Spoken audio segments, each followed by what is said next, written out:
नमस्कार दोस्तों, मैं पंकज बिजलानी फिर से आपके सामने हाजिर हूँ। दोस्तों, आज हम लोग डिस्कशन करने वाले हैं स्टॉक मार्केट रिलेटेड। वो भी स्टॉक जो है वो है इंडसइंड बैंक, जो कि गिरते ही जा रहे हैं, गिरते ही जा रहे हैं, गिरने रुकने का नाम नहीं ले रहे हैं। आज भी मैसिव गिरे, मतलब 27% आज गिरे हैं। और वन ऑफ द दिग्गज बैंक है, बहुत बड़ा बैंक है। और जिस तरह से ये गिर रहा है, तो एक वरीसम है। तो जैसा कि हम लोग बीच-बीच में स्टॉक मार्केट की भी वीडियोस बनाते हैं, तो मैंने सोचा why not to share today's videos on the IndusInd bank, क्योंकि मैं भी रिसर्च करता रहता हूँ, मार्केट से रिलेटेड जभी भी टाइम मिलता है। तो बिना टाइम वेस्ट किए मैं आ जाता हूँ स्मॉल स्क्रीन पे। तो फ्रेंड्स, सबसे पहले देख लेते हैं डिस्क्लेमर, जो कि सबसे इम्पोर्टेंट है, बिकॉज़ ये स्टॉक मार्केट रिलेटेड वीडियो है। तो ये सिर्फ़ एक नॉलेज बेस से है, मैं अपने व्यूज़ शेयर कर रहा हूँ। कोई भी डिसीज़न लेने से पहले आप अपने जो भी आपके एनालिस्ट हैं सेबी रजिस्टर्ड, उनसे कंसल्ट कीजिए। We are not SEBI registered. तो ये थंबनेल है, IndusInd bank stock reason for one day biggest fall. Share 25% से ज़्यादा टूटा। रेटिंग डाउनग्रेड के साथ ब्रोकरेज ने 33% तक घटाए टारगेट। ये सब हुआ है इंडसइंड बैंक में। तो डिटेल में जान लेते हैं। तो फ्रेंड्स, सबसे पहले हम लोग देख लेते हैं स्क्रीनर डॉट कॉम पे कि किस तरह के अभी स्टेट्स दिख रहे हैं। तो आज ऑलमोस्ट 27% टूटा है। तो 27% टूटने के बाद इसका मार्केट कैप आ रहा है 51,096 करोड़। तो मैं आपको बता सकता हूँ आज कितने का इसका मार्केट कैप इरोज़ हो गया है, वो मैं आपको सबसे पहले कैलकुलेट करके बता देता हूँ। आपको खुद समझ में आएगा कि इतने हज़ार करोड़ आज के दिन में गायब हो गए इंडसइंड बैंक के मार्केट कैप से। दोस्तों, सबसे पहले 27% जो आज गिरा है मार्केट, उस हिसाब से देखें तो ऑलमोस्ट इन्वेस्टर्स के 18,898 18,898 करोड़ गायब हो गए मार्केट से, क्योंकि ये इतना गिरा है बैंक। ये मैंने कैलकुलेट किया, जो कि आपके सामने आता है 18,000 ऑलमोस्ट 900 करोड़ का मार्केट कैप एक दिन में बैंक का गायब हो गया। और कितना मार्केट कैप बचा है अभी? 51,096 करोड़। और स्टॉक का पीई आ गया है 7 पे। तो रीज़न जान लेते हैं इतना क्यों गिरा है। मैं इसके चार्ट भी दिखा देता हूँ आपको पहले, ये आप देखेंगे। पहले गिर रहा था, आई डोंट नो, लोगों को पता रहेगा, तभी इतना गिर रहा था, गिर रहा था, गिर रहा था, गिर रहा था। और फिर गिरा, फिर गिरा, फिर गिरा, और आज तो जो गिरा है, मतलब खतरनाक तरीके से आज गिरा है, या पैनिक सेलिंग है। तो मैसिव आज गिरावट हुई है, और डायरेक्ट मतलब कल तक भी मैं आप बात बात करूँ आपको, कल तक भी ये बैंक ऑलमोस्ट 900 पे ट्रेड हो रहा था, और डायरेक्ट 655 पे अभी आ गया है। तो आप खुद सोच सकते हैं कि कितनी मैसिव गिरावट हुई है। पहले हिंदी में समझ लेते हैं कि एग्जैक्ट हुआ क्या है। इंडसइंड बैंक स्टॉक क्यों आई एक दिन में, एक दिन की सबसे बड़ी गिरावट। शेयर 25% से ज्यादा टूटा।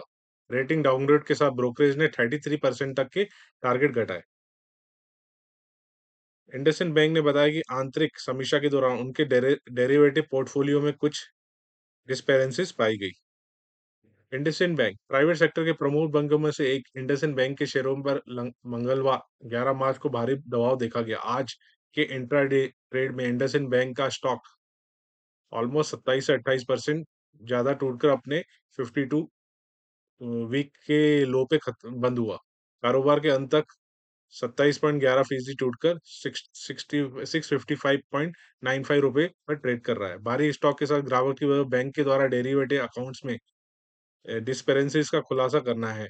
क्योंकि होता क्या है, बैंक बैंक के पास पैसा था, वो डेरिवेटिव्स में ट्रेड भी कर रहे थे, उसमें डिस्पेरेंसीज थी, उसका अभी उन्होंने अनाउंसमेंट किया है, तो उस वजह से ये इतना टूटा है। इंडसइंड बैंक ने बताया कि आंतरिक समीक्षा के दौरान उनके डेरिवेटिव पोर्टफोलियो में कुछ डिस्पेरेंसीज पाई गई, जिसके चलते बैंक ने 15 1577 करोड़ या अपनी कुल नेटवर्क का 2.35 नुकसान होने का अनुमान लगाया है। नुआमा आईसीआईसीआई सिक्योरिटीज से लेकर मोतीलाल ओसवाल तक कई ब्रोकरेज हाउस ने इस खबर के सामने आने के बाद बैंक की रेटिंग को डाउनग्रेड किया और टारगेट प्राइस में करीब 33% की कटौती की है।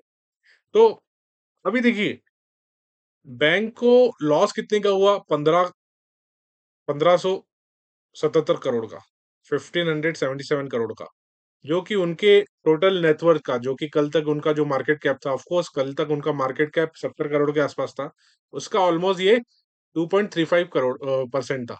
बट उन्होंने जब अनाउंसमेंट किया, तो उसके चलते इनका 27% मार्केट कैप एकदम में हट गया। तो ये मेरे ख्याल से एक पैनिक सेलिंग है, जितना बड़ा लॉस नहीं है, उससे बड़ी सेलिंग हो गई है, जो मुझे अंडरस्टैंड हो रहा है।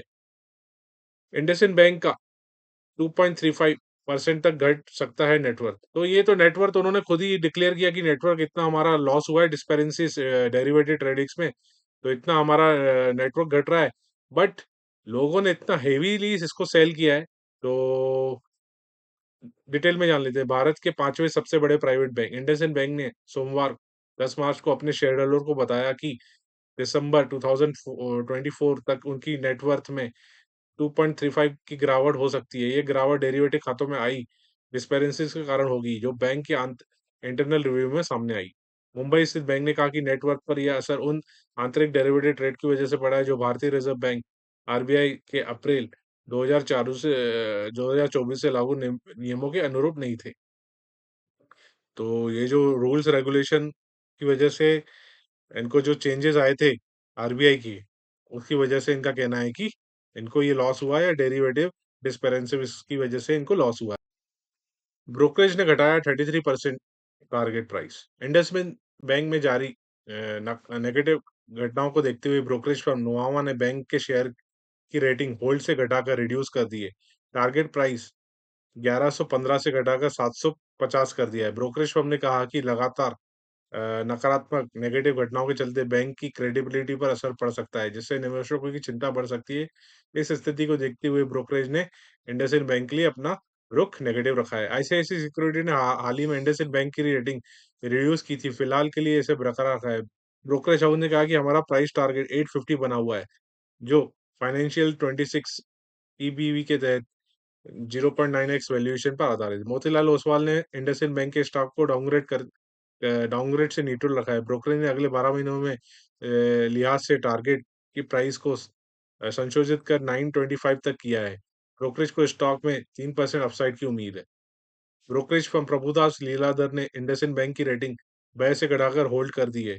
टारगेट प्राइस को 1400 से घटाकर 1000 कर दिया है। फर्म के अनुसार बैंक के डेरिवेटिव पोर्टफोलियो में आई डिस्पेरेंसीज के प्रभाव का सटीक निर्धारण करने के लिए बाहरी एक्सटर्नल रिव्यू जारी है, लेकिन आंतरिक इंटरनल रिव्यू के अनुसार इसे बैंक की इक्विटी पर 2.35% का असर पड़ सकता है। इंडसइंड बैंक 28% टूटा, 52 वीक के लो पर आया। बीएसई पर आज जैसा कि लो पे आ गया है। पिछले 1 साल में बैंक का स्टॉक 57% तक टूट चुका है। वहीं पिछले महीने में इंडसइंड बैंक के शेयर होल्डर को 38% का लॉस उठाना पड़ा था। तो दोस्तों अभी ये डाउन ट्रेंड में, खतरनाक डाउन ट्रेंड में थोड़ा-सा संभल के कीजिए। मेरा ये कहना रहेगा, अगर आप ऐड करना है और अपने वित्तीय सलाहकार से ज़रूर कंसल्ट कीजिए। इंडसइंड बैंक पर संकट गिराया। फाइनेंशियल 24-25 में बैंक को कई बड़े झटके लगे। इसमें माइक्रो फाइनेंस सेक्टर में तनाव, दिसंबर तिमाही में नतीजों से पहले सीएफओ का इस्तीफा, सीईओ का 3 साल की जगह सिर्फ 1 साल का कार्यालय बढ़ा जाना, और अब डेरिवेटिव पोर्टफोलियो डिस्पेरेंसेस के चलते नेटवर्क पर प्रभावित असर शामिल है। इंडसइंड बैंक के डिप्टी सीईओ अरुण खुराना ने एक प्रेस कॉल में बताया कि डेरिवेटिव खातों में आई डिस्पेरेंसेस ग्राहक खातों से संबंधित नहीं है। हालांकि उन्होंने इस डिस्पेरेंसीज को की प्रकृति पर कोई विवरण साझा नहीं किया। तो दोस्तों मेरे ख्याल से ठीक है, बैंक डाउन ट्रेंड में है, और ये डेरिवेटिव डिस्पेरेंसीज फाउंड हुई हैं जो उन्होंने खुद बताई हैं। बट इतनी मैसिवली गिरावट आना थोड़ा-सा शॉकिंग है, और पर्सनली मैं देखूँगा, ऐड करने का सोचूँगा भी। अगर थोड़ा मुझे समझ में आता है, पहले तो देखना पड़ेगा कि बॉटम बना रहा है कि नहीं। बॉटम बना के रिवर्सल लेगा तो फिर हम लोग देखेंगे कुछ, एटलीस्ट डेली टाइम फ्रेम पे रिवर्सल लेगा बैंक, तो हम लोग देखेंगे कि इसको पोर्टफोलियो में ऐड करना है या कुछ इन्वेस्टमेंट करना है कि नहीं। बट तब तक तो आई डोंट थिंक कि इसमें इन्वेस्टमेंट करना चाहिए। बाकी दूसरी न्यूज़ भी देख लेते हैं कि क्या कहती है। इंग्लिश में समझ लेते हैं अभी। IndusInd bank 1580 crore error. What happened and why it mattered? IndusInd Bank said that an internal review of derivative portfolio revealed discrepancies which could hit its net worth by approximate 2.35% as of December 24. जैसा कि हमने Hindi news IndusInd Bank has been a deep soup since its disclosed a 1580 crore discrepancy in its derivative portfolio, which could hit its net worth by approximately 2.35% of the bank share price to crash 27% on March 11, hitting that 52-week low mark. Given the impact assessment, this leads to the uncertainty in the context of lower than expected tenure extension of MD and CEO Sumit Kathpalia, the exit of CFO Govind Jai. तो पहले तो इनके एक senior executive का tenure कम किया और एक सीएफओ का एग्जिट हुआ, तो ये भी एक रीजन है कि ऑलरेडी बैंक गिर रहा था। और क्या-क्या क्वेश्चन अराइज होते हैं while the timing of this event is stretch coming to the hill of the lower tenure extension there is a lot left unanswered. Why was this not highlighted earlier? How is such a lapse possible despite the concurrent audit? Audit होने के बाद भी ऐसा कैसे possible है, इनका पूछना है मीडिया हाउसेस का। Why did the auditor not share any qualifications? Are there any additional challenges? How did this issue go undetected for more than 5 years? तो ये सब क्वेश्चंस अराइज हो रहे हैं इंडसइंड बैंक के ऊपर। This this came days after the bank had informed that RBI granted its approval for the reappointment of Sumant Kathapadia as the MD and CFO of IndusInd Bank for the further period of 1 year with the effect from the March 24, 25. This was despite the bank board requesting a 3-year reappointment. Barely 3 days after the CEO got a shorter extension from the RBI, the IndusInd on Monday said that an internal review of the derivative portfolio revealed discrepancies. तो mainly ये derivative में डिस्पेरेंस की वजह से हुआ है। और देखना पड़ेगा कि आगे क्या होता है। बाकी स्क्रीनर पे समझ लेते हैं कि क्या स्टेट्स बोल रहे हैं एंडरसन के, और हमें क्या इन सब से चीज़ें मिल रही हैं। दोस्तों, मैं पी रेशियो की बात करूँ तो ओविड ऑलमोस्ट कोविड के आसपास आ गया है ये। कोविड में पी रेशियो 4, 5, 6 का था और अभी भी 7 के आसपास आ गया है।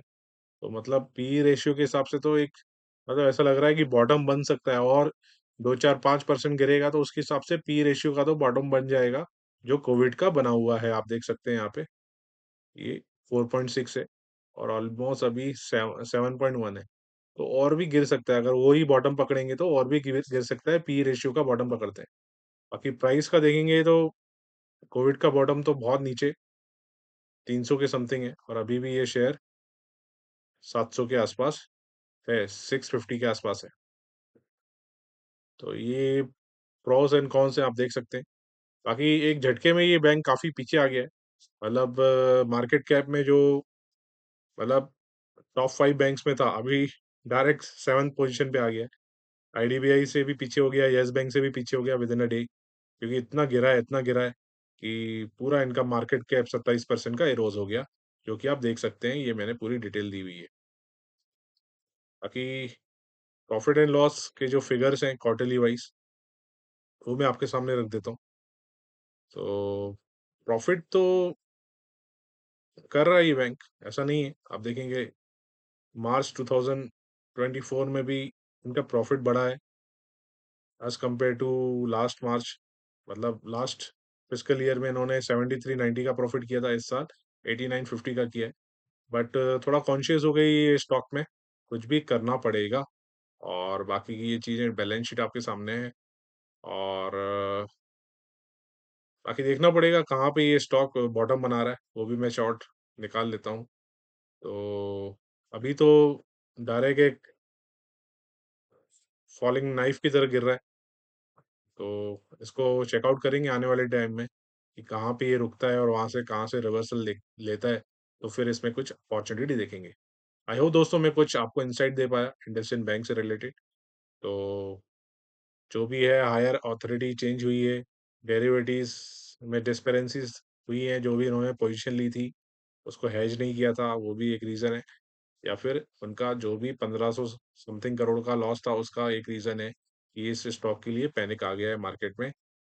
आपको कुछ नॉलेज मिला हो इस वीडियो से तो चैनल को सब्सक्राइब करें, वीडियो को लाइक करें, अपने दोस्तों के साथ ज़रूर शेयर करें। वीडियो को यहीं समाप्त करते हैं। Bye bye, take care, see you again.